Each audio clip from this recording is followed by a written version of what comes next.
Today I'm moving down to the sway back adjustment, and I'm going to show you how to use the wedge adjustment and customize it to remove more of the vertical length you have in excess between the base of your neck and shoulders and the small of your back.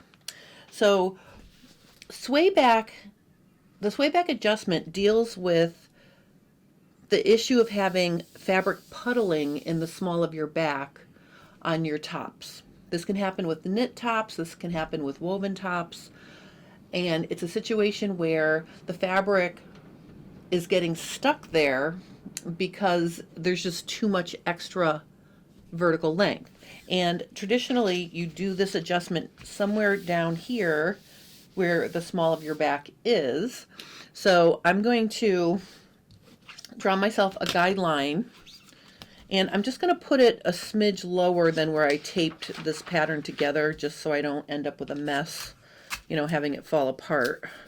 I'm trying to use bigger sample patterns to show you more realistic, you know, how the adjustment realistically looks. All right, so I'm going to go ahead and draw my line for a sway back. And again, I have another pattern here underneath. Okay, so I'm going to put this one aside, and we're going to pivot. And again, let me just dash in my side seam here. Okay, so I'm going to pivot at the stitching line. So I'm going to go ahead and cut like this. Okay, and you can see that again, whoops, I just cut my pivot, making a pivot. Let me tape that up and make a stronger pivot here. Hold on. Scotch tape is wonderful for making a strong pivot, because then you've got the plastic of the tape in addition to, you can see this makes a nice strong pivot now, right? And again, if we're looking at, I'm just going to slide my sew tights out of the way here. If you look at a traditional sway back, you're creating an overlap like this. So if I were to take the top part of this and slide it down, okay, you're creating a shorter center back, but it comes down to a point, you know, like a wedge shape. And I'm just going to lay the ruler down where it's overlapping like this. So you can see we are removing a bunch right at center back, but as you get over here, it gets to be less and less and less from this line right here. And if I just draw myself a little guide here, I just want to show you, I'm going to use my ruler and I'm going to mark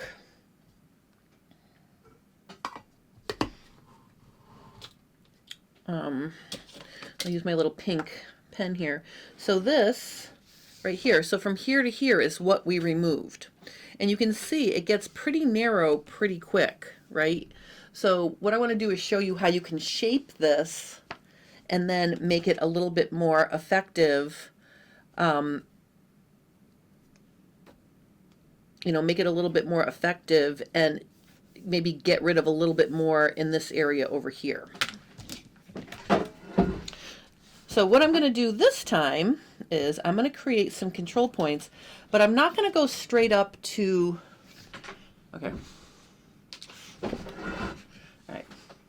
All right, so I'm going to add some control points, but I'm not going to do them straight from the shoulder down like I did when I showed how to do a high round back.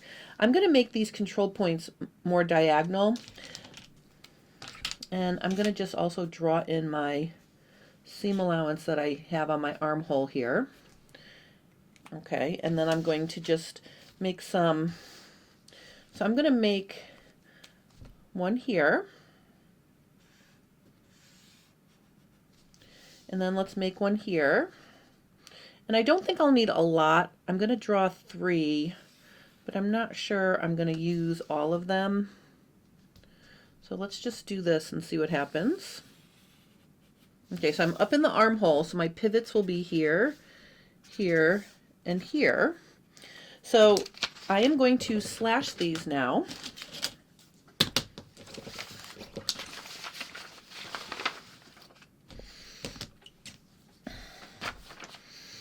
So I'm just going to go straight up my little lines, and I'm going to make little pivots.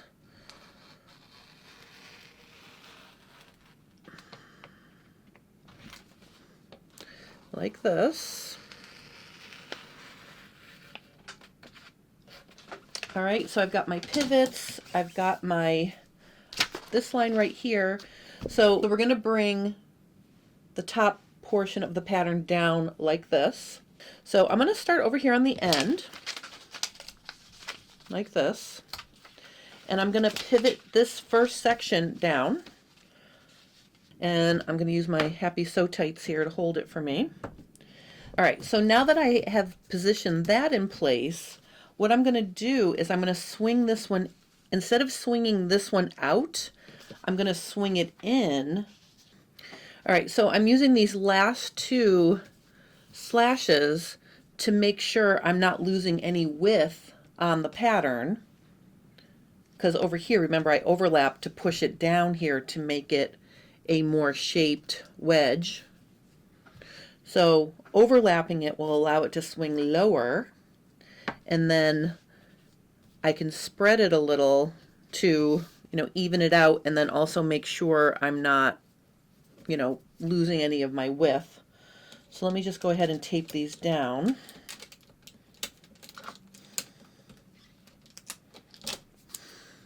Here.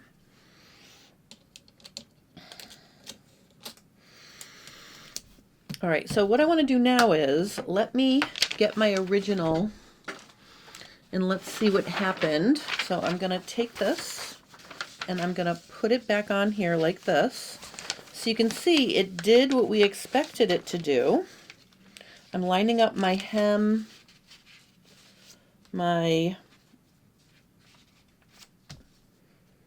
everything below the adjustment is lined up. So you can see what happens is it really does swing that out to create a shaped center back seam, that it really did remove quite a bit of length. So this is for someone who really has a drastic amount to change. Let me just draw some lines here. So like if I lined up this, let's get this exactly right.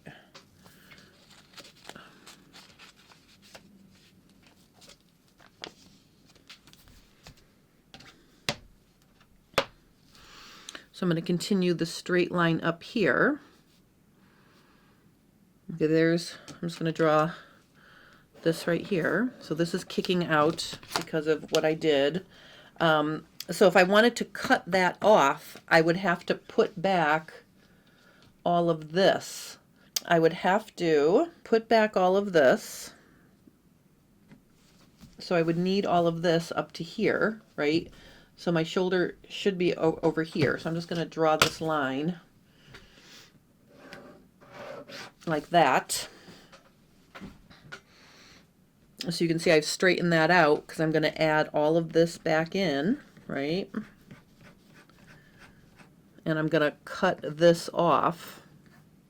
Then I need to create my neckline. So what I'm going to do is I'm going to measure my original shoulder, which is 5.5. So I'm going to measure to 5.5 here.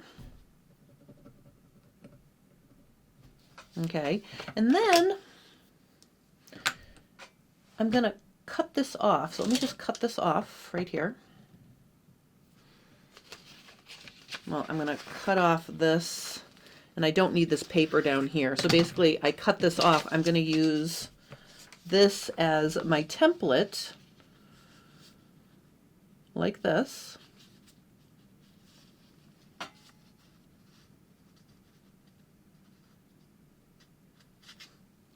To redraw my neckline.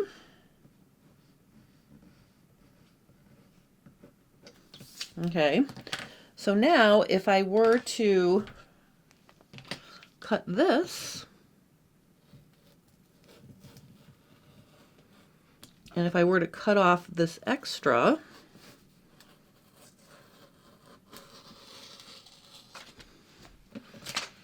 okay, you can see that now, oops, okay, so there is the original shape of my pattern. Let's just straighten it out so you can see. I know it looks funny because I've got the red in there, but basically you can still cut this out on the fold and this would all stay. But I have made the center back, let me just see here, from here, where was my cut? Right here. So this is the overlap, and you can see it gets, you can see how I was able to take out a lot more through here versus a traditional wedge, because if I was doing a traditional wedge, you know, I think I got close to, my wedge was right here. I would only be able to do this much, and I'm going to draw the line so you can see. If it was a traditional wedge, I got an additional 1/2 inch or 5/8 there, and 1/2 an inch there, and an extra 1/4 there. So if you've been doing traditional sway back adjustments and you're looking at your results and you still see extra, try adding some of these diagonal slash lines in to control or allow you to pull it down lower.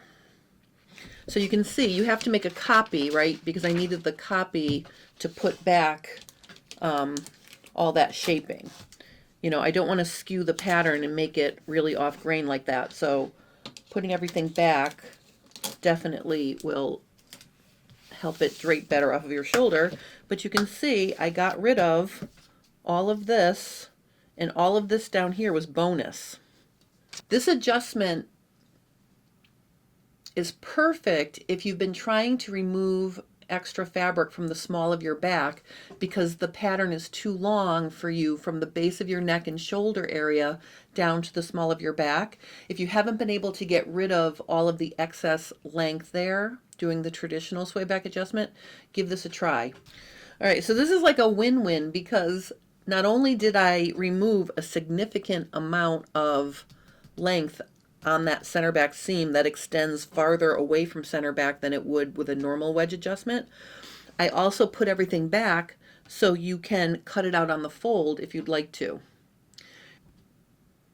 And I also think putting it back keeps the whole pattern on grain. So I think especially if you're using a print or a stripe, it will come out looking like it should, it'll hang like it should hang, and it won't distort the direction of your print or your stripe. So I think this is a really cool thing. This was so fun for me to play with. I will tell you, I tried a few different things. I tried, you know, going from here to the shoulder and the neckline to control it, and it really didn't work as well.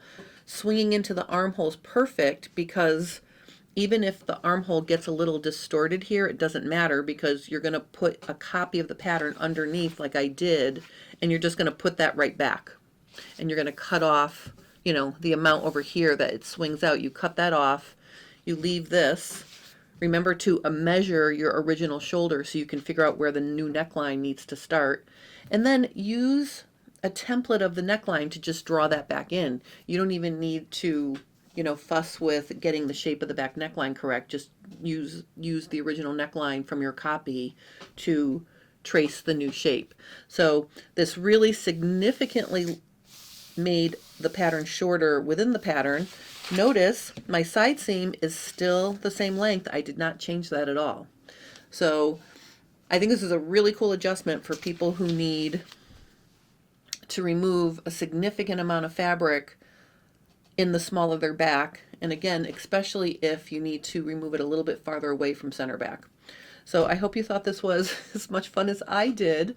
If you're enjoying my content, please consider liking and subscribing to my channel because it helps me grow. If you have any questions or comments, also post those and I will help you. And I just want to thank everybody for watching. I hope you have a wonderful rest of your day.